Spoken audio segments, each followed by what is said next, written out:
Hello friend, welcome two things of studies. तो आज की वीडियो हम देखेंगे पॉलिटी का टॉप 50 क्वेश्चंस जो एसएससी जीडी 2023 में पूछा गया है। तो पिछले क्लास में हमने देखा था 50 क्वेश्चंस, टॉप 50 क्वेश्चंस। उसका वीडियो अगर आपको चाहिए तो वीडियो के डिस्क्रिप्शन में उसका लिंक मिल जाएगा। तो चलिए वीडियो को शुरू करते हैं। पहला क्वेश्चन देखते हैं कि नगर पालिकाओं की शक्तियाँ, प्राधिकार, क्या बोला गया कि नगर पालिकाओं की शक्तियाँ, प्राधिकार और उत्तरदायित्व किस अनुसूची के अंतर्गत आते हैं। तो इसका जो आंसर होगा वो हो जाएगा ऑप्शन नंबर डी, 12वीं अनुसूची के अंतर्गत आते हैं।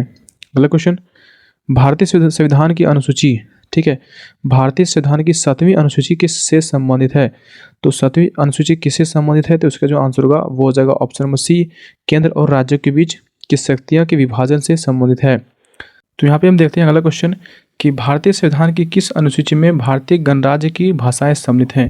तो किस अनुसूची में है, तो अनुसूची 8, ठीक है, अनुसूची 8 में भारतीय गणराज्य की भाषाएं सम्मिलित हैं। ऑप्शन सी क्या होगा, इसका राइट आंसर होगा। अगला क्वेश्चन, भारत के संविधान, ठीक है, भारत के संविधान के निम्नलिखित में से किस भाग में मूल अधिकार सन्निहित है।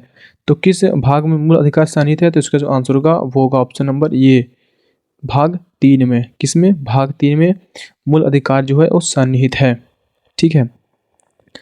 अगला क्वेश्चन यहाँ पे हम देखते हैं 55 नंबर कि भारतीय संविधान में कितने मौलिक कर्तव्य का उल्लेख किया गया है।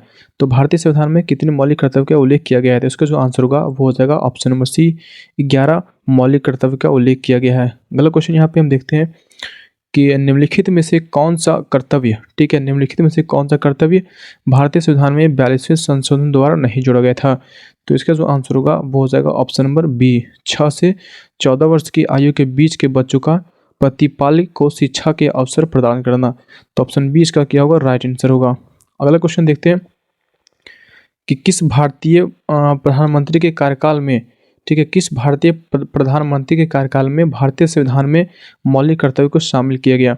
तो किस प्रधानमंत्री के कार्यकाल में मौलिक कर्तव्य को शामिल किया गया था, तो इसका जो आंसर होगा वो हो जाएगा option number D, Indira Gandhi, ठीक है। तो क्या होगा, इंदिरा गांधी के कार्यकाल में भारतीय संविधान में मौलिक कर्तव्य को शामिल किया गया। अगला क्वेश्चन यहाँ पे हम देखते हैं कि निम्नलिखित में से क्या, ठीक है, निम्नलिखित में से क्या वर्ष 2050 में अपनाए गए मूल भारतीय संविधान का हिस्सा नहीं था। तो अपनाए गए मूल भारतीय संविधान का जो हिस्सा है वो 2050 में नहीं था, तो क्या था। तो इसका जो आंसर होगा वो हो जाएगा ऑप्शन नंबर ये, मूल कर्तव्य जो है वो वर्ष 2050 में अपनाए गए मूल भारतीय संविधान का हिस्सा नहीं था। तो इसका आंसर ऑप्शन ये जो होगा राइट आंसर होगा। अगला क्वेश्चन यहाँ पे देखते हैं कि भारत के सर्वोच्च न्यायालय का उद्घाटन कब किया गया था। तो भारत का सर्वोच्च न्यायालय का उद्घाटन जो किया गया था वो किया गया था 28 जनवरी 1950 में किया गया था। कब किया गया था, 28 जनवरी 1950 में किया गया था। अगला क्वेश्चन यहाँ पे देखते हैं कि भारत के संविधान में, ठीक है, भारत के संविधान में प्रारंभिक 10 मौलिक कर्तव्य को कब जोड़ा गया था। तो भारत के संविधान में प्रारंभिक 10 मौलिक कर्तव्य कब जोड़ा गया था। तो इसका जो आंसर होगा वो होगा ऑप्शन नंबर बी, 1976 में जोड़ा गया था। कब जोड़ा गया था, 1976 में जोड़ा गया था। अगला क्वेश्चन देखते हैं यहाँ पे कि 6 से 14 वर्ष की आयु, ठीक है, 6 से 14 वर्ष की आयु वर्ग के बच्चों के लिए अनिवार्य शिक्षा का प्रावधान किस संविधान संशोधन द्वारा किया गया। तो किस संविधान संशोधन द्वारा किया गया था। तो इसका जो आंसर होगा वो होगा ऑप्शन नंबर बी, 86वें संशोधन द्वारा किया गया था। तो यहाँ पे देखते हैं अगला क्वेश्चन कि भारतीय संविधान में क्या है। तो भारतीय संविधान में मूल कर्तव्य किस देश के संविधान से गृहीत है। तो किस देश से संविधान से गृहीत है मूल कर्तव्य। तो इसका जो आंसर होगा वो होगा ऑप्शन नंबर डी, USSR, जो कि अभी उसका नाम क्या हो गया, रूस। ऑप्शन डी क्या होगा, इसका राइट आंसर होगा। अगला क्वेश्चन, निम्नलिखित में से किसे संवैधानिक उपचार के अधिकार को संविधान का आत्मा कहा था। तो किसने कहा था, तो ये कहा था भीमराव अम्बेडकर ने। इसका क्या होगा answer, option number B, option B क्या होगा, इसका राइट आंसर होगा BR अम्बेडकर ने संवैधानिक उपचार को क्या कहा था, तो संविधान का आत्मा कहा था। अगला क्वेश्चन, मौलिक कर्तव्य में कौन सी स्वतंत्रता के लिए हमारे राष्ट्रीय आंदोलन को प्रेरित करने वाले उच्च आदर्शों का हृदय, ठीक है, उच्च आदर्शों को हृदय में संजोए रखें और उनका पालन करें के बारे में बात करती है। तो इसका जो आंसर होगा वो होगा ऑप्शन नंबर ये, उपधारा बी इसका राइट आंसर होगा। उपधारा बी इसका राइट आंसर होगा। अगला क्वेश्चन, किस संवैधानिक संशोधन के द्वारा संविधान में मूल कर्तव्यों को जोड़ा गया है। तो किस संवैधानिक संशोधन के द्वारा संविधान में मूल कर्तव्य को जोड़ा गया है? तो इसका जो आंसर होगा वो होगा ऑप्शन नंबर सी, 42वें संविधान संशोधन के द्वारा मूल कर्तव्य को जोड़ा गया है संविधान में। अगला क्वेश्चन, मौलिक कर्तव्यों के बारे में अनुशंसाएं, कौन सा अनुशंसनाएं करने के लिए किस समिति का गठन किया गया था? तो इसका जो आंसर होगा वो होगा ऑप्शन नंबर सी, स्वर्ण सिंह समिति का गठन किया गया था। किसके लिए? तो मौलिक कर्तव्यों के बारे में अनुशंसनाएं करने के लिए। अगला क्वेश्चन, किस संविधान संशोधन अधिनियम के पारित होने के बाद अब 6 मौलिक अधिकार हैं? तो किस संविधान संशोधन अधिनियम पारित होने के बाद अब कितने हैं? 6 मौलिक अधिकार हैं। तो इसका जो आंसर होगा वो हो जाएगा ऑप्शन नंबर सी, 1978 में 44वें संशोधन अधिनियम पारित होने के बाद अब कितने बच गए हैं? तो 6 मौलिक अधिकार बच गए हैं। अगला क्वेश्चन, क्या बोला कि भारतीय संविधान का भाग 4A किससे संबंधित है?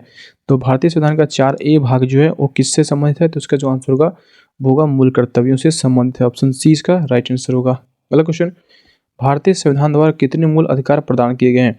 तो भारतीय संविधान द्वारा जो मूल अधिकार प्रदान किए गए हैं वो होगा 6 मूल अधिकार। कितने? तो 6 मूल अधिकार प्रदान किए गए हैं। ऑप्शन सी इसका क्या होगा? राइट आंसर होगा। अगला क्वेश्चन, यूपीएससी के सदस्यों का कार्यकाल कितने वर्ष का होता है? तो यूपीएससी के सदस्यों का जो कार्यकाल होता है वो होता है 6 वर्ष या 65 वर्ष की आयु जो भी पहले हो। यहाँ पे देखते हैं अगला क्वेश्चन, देश की रक्षा करने और आह्वान किए जाने पर राष्ट्र की सेवा के लिए तत्पर रहने का उल्लेख के तहत किया जाता है। तो किसके तहत किया जाता है? तो इसका जो आंसर होगा वो हो जाएगा ऑप्शन नंबर ये, मूल कर्तव्यों के तहत किया जाता है। अगला क्वेश्चन की ओर बढ़ते हैं। यहाँ पे जैसे कि बोला गया है कि भारतीय संविधान में मूल अधिकार का सिद्धांत, ठीक है, भारतीय संविधान में मूल अधिकारों का सिद्धांत निम्नलिखित में से किस देश से लिया गया है? तो इसका जो आंसर होगा वो हो जाएगा ऑप्शन नंबर सी, संयुक्त राज्य अमेरिका से लिया गया है। तो क्या लिया गया है? तो मूल अधिकारों का सिद्धांत जो है वो संयुक्त राज्य अमेरिका से लिया गया है। अगला क्वेश्चन, भारतीय संविधान में राष्ट्रपति के चुनाव की विधि, ठीक है, राष्ट्रपति के चुनाव की विधि किस संविधान से लिया गया है? तो किसके संविधान से लिया गया है? तो इसका जो आंसर होगा वो होगा आयरलैंड के संविधान से लिया गया। ऑप्शन डी इसका राइट आंसर होगा। अगला क्वेश्चन, भारत के राष्ट्रपति के रूप में निर्वाचित होने के लिए न्यूनतम आयु कितनी होनी चाहिए? तो भारत के राष्ट्रपति के रूप में निर्वाचित होने के लिए न्यूनतम आयु कितनी होनी चाहिए? तो इसका जो आंसर होगा वो होगा 35 वर्ष होना चाहिए। अगला क्वेश्चन, भारत में आपातकाल की उद्घोषणा केवल ही कर सकता है, तो कौन कर सकता है? तो ये कर सकता है राष्ट्रपति, केवल राष्ट्रपति ही कर सकते हैं। ऑप्शन बी इसका राइट आंसर होगा। अगला क्वेश्चन, देश के राष्ट्रपति को, ठीक है, देश के राष्ट्रपति को उसके पद से हटाने को के रूप में जाना जाता है। तो किसके रूप में जाना जाता है? तो इसका जो आंसर होगा महाभियोग के रूप में जाना जाता है। ऑप्शन सी इसका राइट आंसर होगा।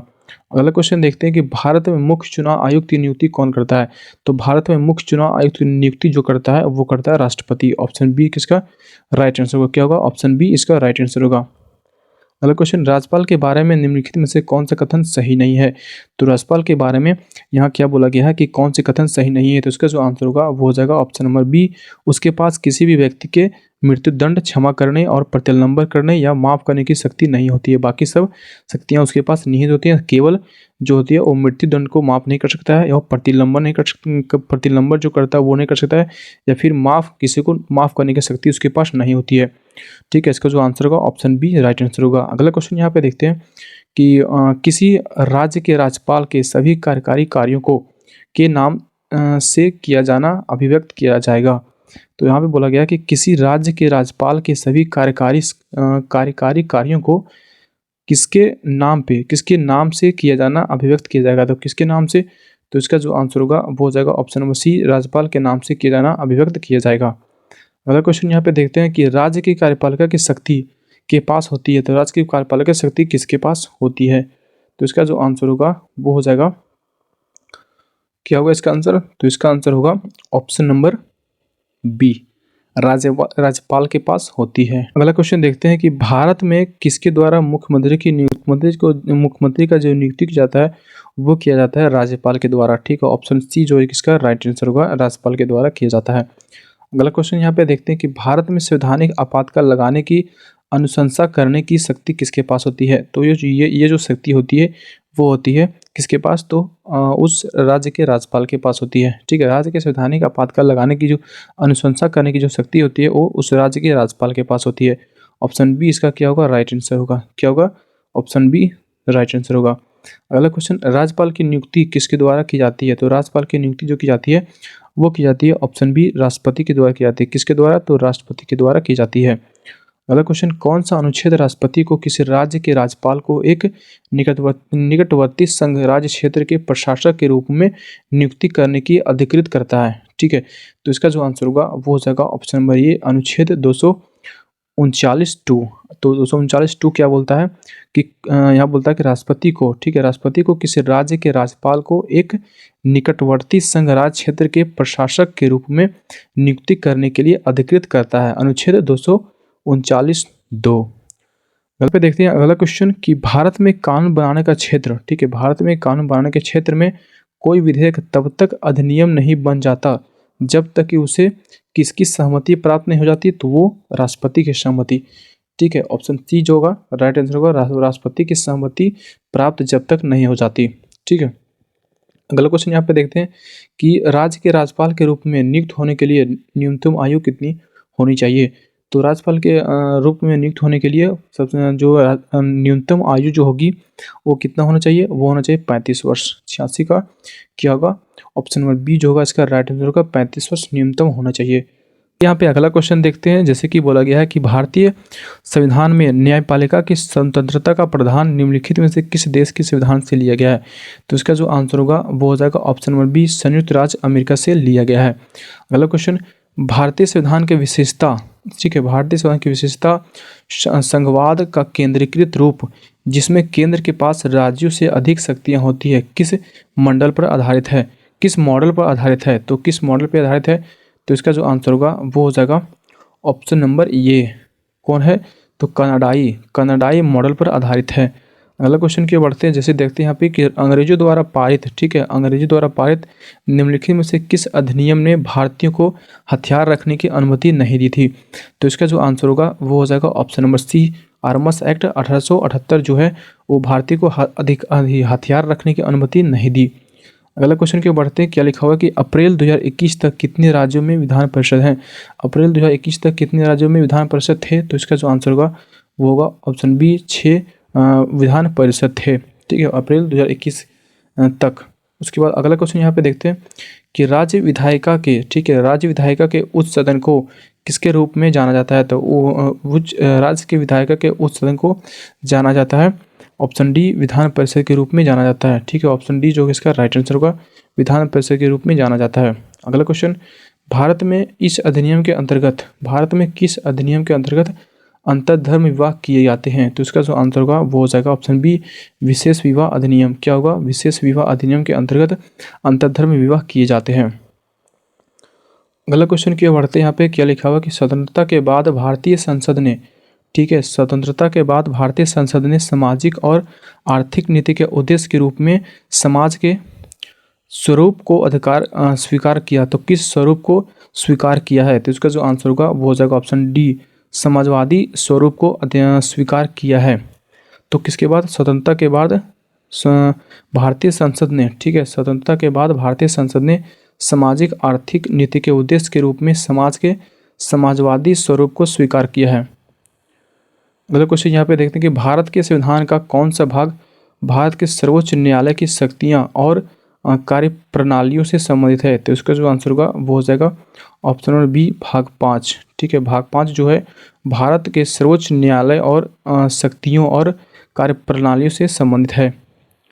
अगला क्वेश्चन, भारतीय संविधान का कौन सा भाग पंचायत से संबंधित है? तो भारतीय संविधान का कौन सा भाग जो है वो पंचायत से संबंधित है? तो इसका जो आंसर होगा वो होगा ऑप्शन नंबर डी भाग 9 जो है वो पंचायत से संबंधित है। अगला क्वेश्चन यहाँ पे बढ़ते हैं कि निम्नलिखित में से किस राज्य में द्विसदनीय विधायिका है? तो किस राज्य में द्विसदनीय विधायिका है? तो इसका जो आंसर होगा वो होगा ऑप्शन बी कर्नाटक में अभी भी द्विसदनीय विधायिका है। अगला क्वेश्चन, विधान परिषद के सदस्य कितने वर्ष की अवधि के लिए चुने जाते हैं? तो विधान परिषद के जो सदस्य चुने जाते हैं वो चुने जाते हैं 6 वर्ष के लिए। ठीक है, ऑप्शन ये इसका राइट आंसर होगा। अगला क्वेश्चन यहाँ पे देखते हैं क्या लिखा हुआ है कि मंत्रिपरिषद समूह के रूप में के प्रति उत्तरदायी होते हैं। तो मंत्रिपरिषद समूहित रूप से किसके प्रति उत्तरदायी होते हैं?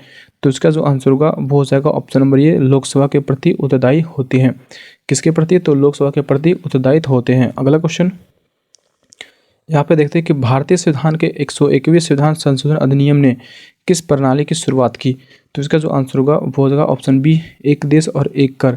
ठीक है, एक देश और एक कर प्रणाली की शुरुआत की कौन? तो 101वें संविधान संशोधन अधिनियम एक देश और एक कर की प्रणाली की शुरुआत की। लास्ट क्वेश्चन यहाँ पे हम देखते हैं कि भारतीय संविधान की उद्देशिका में पंथ निरपेक्ष शब्द किस वर्ष जोड़ा गया था। तो भारतीय संविधान उद्देशिका में पंथ निरपेक्ष शब्द जो है वो किस वर्ष जोड़ा गया था। तो इसका जो आंसर होगा वो हो जाएगा ऑप्शन नंबर ये 1976 में जोड़ा गया था। ठीक है, तो आज की वीडियो यहीं पे समाप्त करते हैं। चलिए मिलते हैं अगले वीडियो में।